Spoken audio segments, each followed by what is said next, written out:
So 13 Reasons Why is a show with a lot of notoriety.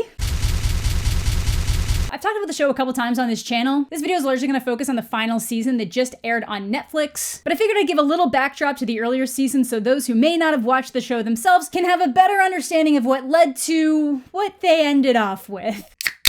Oh my god, it went on the lens. But you know, some of the students can spend the entire season being drunk while they're at school. I can drink through the video, it's fine. So 13 Reasons Why is a show based on a book by Jay Asher released in 2007 in which Clay Jensen is given a series of tapes left behind by classmate Hannah Baker, who recently killed herself, where she lays out the things she feels contributed to her decision. Unlike the book that's contained to one single night, Clay delays his way through the tapes, extending things out over the course of the season so that they can amp up his interaction with other students. Now I will say I enjoyed watching the first season when it released. I felt that it had good pacing, it was interesting. I also felt that it was impactful in a lot of ways, and it wasn't until after it was done that I realized some of the larger issues the show might have presented with its finale versus what their intentions were. When trying to start a discussion about mental health, being kinder to the people around you, and encouraging those who may be struggling with mental health issues to seek out help, and then showing in graphic detail someone taking their life, the immediate reaction of the parents finding them going completely against the recommendation of mental health professionals that you hired, calls into question the intentions, which they have claimed is to start a discussion about a variety of topics that affect teenagers today, including mental health issues and all of the things surrounding it. And that scene itself is an absolutely heartbreaking scene. It honestly kind of crushed me. It made me ache for the pain my mother could have felt had I ended my life, but not everyone's gonna take it that way. Some people long for the idea of being acknowledged regardless of what yielded the result. And that's not me saying that 13 Reasons Why is going to encourage people to kill themselves, just the same way that I don't think violent video games make people more violent. But if somebody who's already struggling with mental health issues and has thoughts of suicide and they stumble upon this, a person who doesn't feel like they're being acknowledged and not being loved, sees how much Hannah's death affects the lives of the people around her and how much of a foothold she has on them for like years to come, and how often it feels like she's still around, I can see how that could be dangerous. And it's purely to do with what they say their intention with the show is. So they've since deleted that scene. I touched on that in this video, but it took them until the third season was airing to do so. And one of the biggest issues I have with this that actually gets significantly worse in the second season is the idea that Hannah's never really gone. It honestly feels like she can hang around and talk to Clay as he works through his emotions. In the first season, I give it a little bit more of a pass because we're going through these tapes that she's left behind. We're literally in her head. We're trying to make sense of what her life was like going into this. But when it continued into the second season, where she's reacting and responding to things that she'd have no way of knowing, it became a much larger issue. Are you real? Do you see me? Are you corporeal? That seems like a science fiction question. Can I touch you? That seems like a loaded question. She can lurk around seeing the effects of her death on the people around her, the people that hurt her, the people that might have been able to, in her mind, save her. And that's not reality. When you die, you're gone. And the people that hurt you can still live, can still grow, can still change, become better people. But you never get to prove them wrong by living your life, which I can guarantee you is worth living. I think the show consistently has an issue with showing the finality of death, especially as the series continues on. And I think that finality is very important to remember. So moving into the second season, it's a mess. There's a trial and a school shooter set up. Clay is seeing Hannah constantly. We're getting storylines that 100% would have been mentioned on the tapes because they absolutely would have affected Hannah's mental state, including her finding out her dad is cheating on her mom. Even the actress who plays her, Catherine Langford, said that she felt the story was wrapped up at the end of the first season. But the two biggest issues with this season are the graphic bathroom scene, which 100% had to be for shock value, and then when Clay puts himself in front of Tyler's gun to prevent him from going inside the school dance. If you want to be just like every other teen drama and just consistently up the ridiculous factor, that's fine. Don't pretend to be trying to do something important when your method of starting a conversation is clearly centered around showing some completely over-the-top shock value scene and not, you know, actually having a conversation. And that brings us to season 3, which essentially becomes a murder mystery, where they try to make the absolute monster they've created in Bryce Walker a redeemable character before he ends up murdered. Where Clay is still having conversations with dead people, and he and his friends are literally babysitting the kid who almost shot up the school to help him. That's not how you help somebody who felt so low that they brought a gun to a school dance. And there's stuff that they do well. I don't want to take that away from them. They do show the realities of how little people can be held accountable for assault, how the world can weigh down on teenagers, how little things can impact people to extreme measures, how one person's opinion of you can impact the masses. But they do so much to to mess it up. This season ends up going full team fiction with the gang setting up Monty for Bryce's murder, who then gets killed in prison. And because he too is a monster, we're just supposed to be okay with this. And now finally, season 4. This final season tries to tackle a lot of really serious issues that teens may be facing today, that also seem to reflect a lot of issues in society. But the problem is that it feels like they had a checklist of things that they wanted to cover before the show ended and then realized, yo, this is our last season, gotta push it in there. It completely lacks a clear direction, conflicts have no resolutions or don't actually lead to any kind of change. Winston is sniffing around trying to figure out who actually killed Bryce because he was with Monty the night Bryce died. The remaining jocks are also trying to figure this out because they don't believe Monty would ever hurt Bryce. Clay's mental state is continuing to deteriorate. Zach is completely falling apart because he feels he has no future and spends the entire season drunk. The school has increased security measures with metal detectors, on-site officers, and cameras that are allegedly being put in locker rooms. That's a felony. Speaking of which, parents have somehow managed to install spy gear on their kids' laptops and phones, which not only allows them to be tracked, but also read all their texts and emails. So you know, a felony?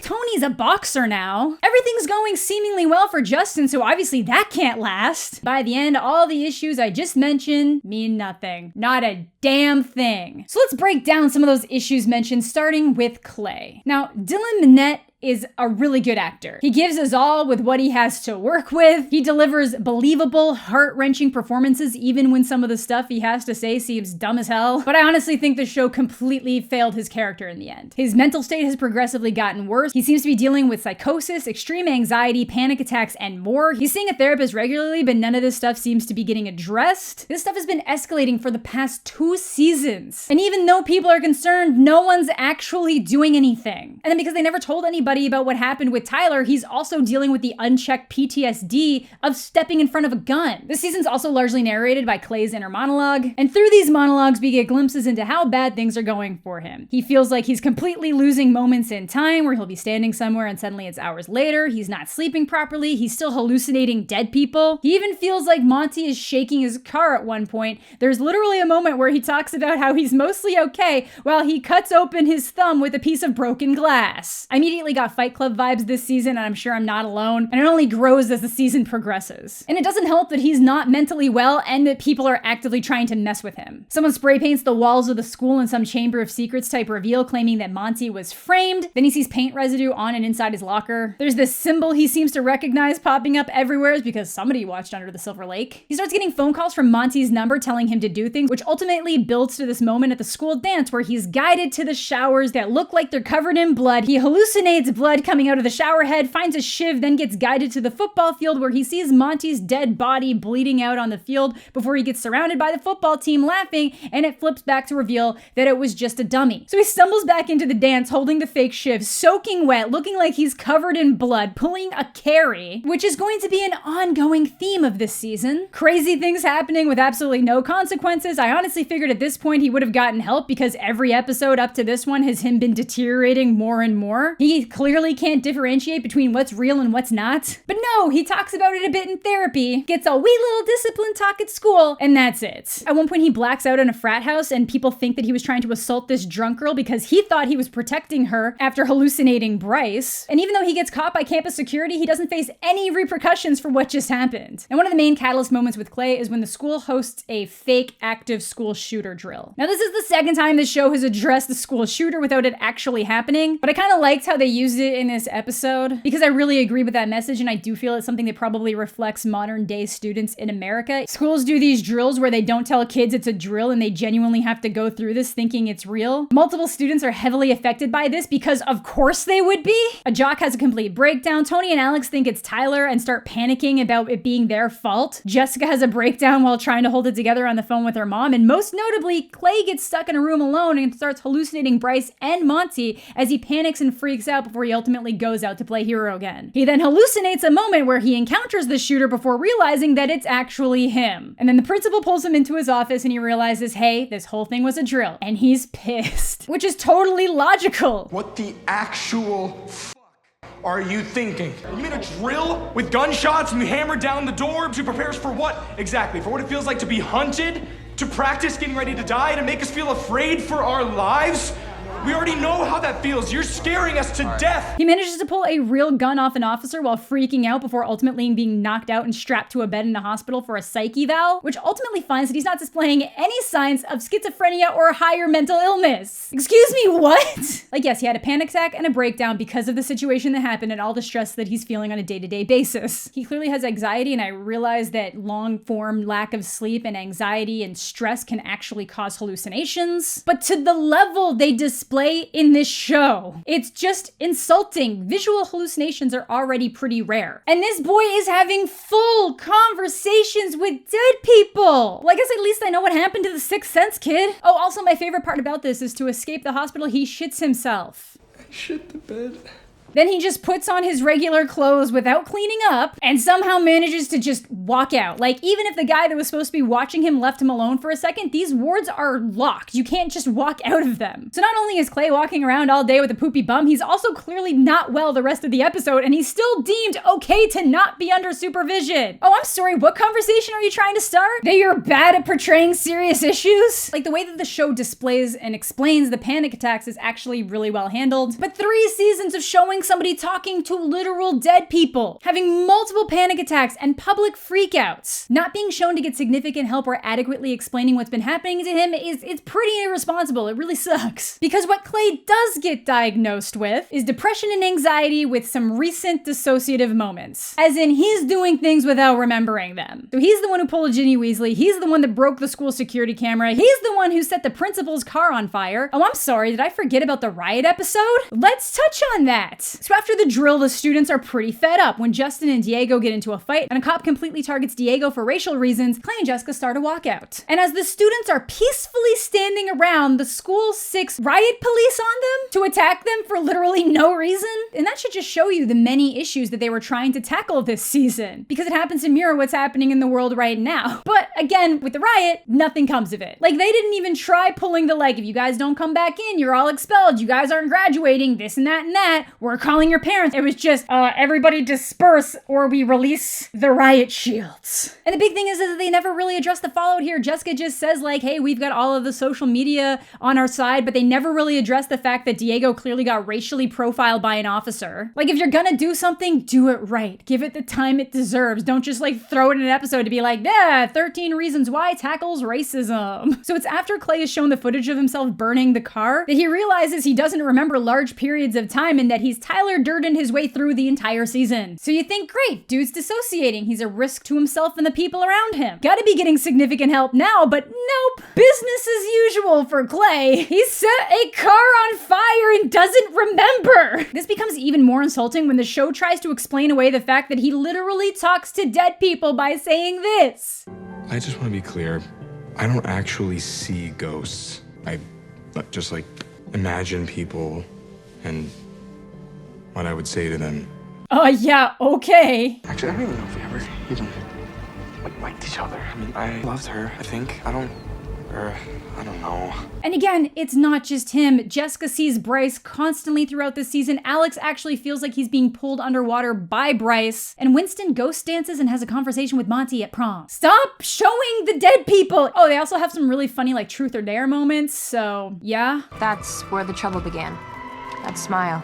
That damn smile. Which brings us to another big issue I had. The Riverdale episode. Now, as mentioned, this season seems to commit the most to being like every other over-the-top teen drama. But for me, it hit its peak in episode 4, where they go on a camping trip and they tell an old ghost stories, and students actually seem to be getting haunted while Clay appears to be dropped into a hole. By the end, it turns out it was Clay messing with them the whole time, but they played out like a horror episode with actual supernatural forces, and nothing that happened in this episode carries any weight or impact for the rest of the season. And even though he was the one who was messing with them by the end of the episode, it doesn't change the fact that Jessica and Alex both saw Bryce in different moments. It's just all so completely stupid. And if you thought it couldn't get any worse, the show tries to tackle AIDS. So Justin gets back from rehab and he's doing great. He's got into university, but then he relapses when he finds out his mom has died. Now that's pretty accurate. Drug addiction is a battle. Relapses definitely happen. But he starts getting these sores on his neck that no one mentions, and he's showing all these flu symptoms and feeling like crap, and at first I thought it was just the effects of him detoxing again. But no, in the second to last episode, Justin collapses at prom. They find out that he has HIV either through sharing needles or the sex work that he was was doing that has now progressed to AIDS, and he's days away from dying. HIV isn't a death sentence anymore, and even if it was that severe, it would have taken so much longer for this to actually progress. I don't believe there's a reality where they wouldn't have been able to get him help before it progressed this far. I get that it was the actors pushing for Justin's death, but it just seems so cheap considering the amazing character arc he had throughout the series. If this was something they really wanted to do, they could have at least introduced it in the first episode, so you'd have the entire season of people processing and dealing with the stigma, so that they could develop it as a plot point so it doesn't just seem like a cheap excuse to kill him off for an emotional impact. It's just so annoying, and to me really shows that the creators seemed more interested and concerned with how many issues they could throw into it rather than actually trying to do any of them well. And on that note, let's have a look at action accountability. So this show, again, likes to do big impact moments, but this season literally does nothing with any of them. Even after Clay is revealed to have done all those illegal acts, he doesn't face any kind of trouble for it. After bombing his college interview, he still makes it into Brown University?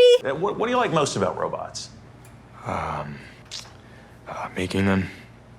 The robots. There's literally no repercussions for anybody in this show. Another situation where this happens is when Clay gets super drunk at a party and Zach lets him drive his car, where he blanks out and flips the damn thing over an embankment going like 100 miles an hour. So you'd think the start of the next episode might be, someone dead or in the hospital or maybe an arrest, but no! Clay walked away from the accident with no injuries and left Zach to fend for himself, but even he only walks away with a broken arm and his leg kind of re-injured. Like, I get the drunk people have like the ragdoll effect going for them, but this is ridiculous. Like, look at this accident.